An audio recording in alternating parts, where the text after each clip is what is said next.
Getting into the world of prosthetics was always something I really wanted to do. I grew up in the north of England. My father was manager of a local cinema. I sort of grew up with Star Wars and all the science fiction films of the 70s. I spent a lot of my childhood in my bedroom covering myself in latex, blood and gore. Quite early on I realised I wanted to make creatures and monsters. Things out of rubber, basically. So a show like Game of Thrones is kind of like a bucket list. We will actually concept and design the characters. A lot of our crew concentrate on painting. A lot of guys are from a very sculptural sort of background, hairdressing, definitely an artistic process.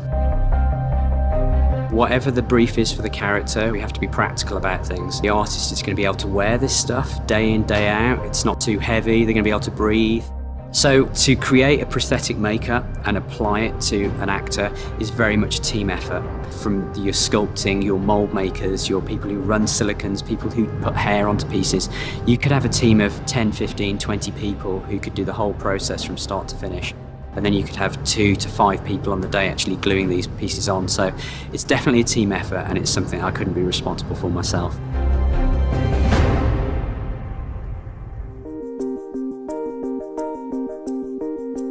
The build of a character would usually start with a life cast, basically making a mould of the actor's head, which we can then make duplicate heads out of. We would then sculpt the makeups and all the forms in a modelling clay all over the head, and then we would make moulds of the modelling clay basically on the formers of their face. Once we have our moulds, the majority of our appliances are made out of silicone rubber, which can be glued to the face, and then the edges can be blended away. We might be applying hair, which are usually punched in with a very fine needle, all individually. And then we would need to do duplicate sets of prosthetic appliances for every single day that the character films. It's all quite a painstaking process, really, from start to finish. We usually say an average kind of build time is about 4 weeks for a prosthetic character. Our daily process in the prosthetics department, we'd usually have like 2-3 a.m. calls, get our artists in the chair.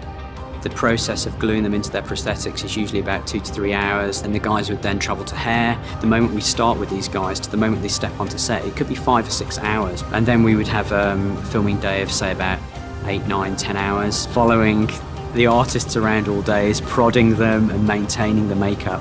Then at the end of the day, we'd then have the de-rigging process, which involves us basically peeling the prosthetics off with a brush and mineral oils. And so you can't just rip these things off because it would take a layer of the skin with it. And then we would usually be the last out at the end of the day.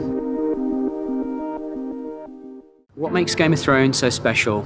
I don't think I've ever worked on a project that's got such a varied amount of prosthetics and have such a variety of things to make that it's very rare you'll be on a project and you'll be decapitating somebody the one week and then you'll be doing a full body prosthetic the next week. But the most enjoyable memories was probably the end of Hardhome last year. It was very cold, wet, muddy, smoke, snow. We had it all going on. We were covering them in loads of rubber each day. At times it felt like pandemonium, and then you just look across and have a look at the monitor, and it was so cleverly choreographed and orchestrated. You couldn't believe what you were seeing on film was what was right next to you. The feeling of achievement was incredible. I think that's probably one of the best memories I'll take home so far from Game of Thrones.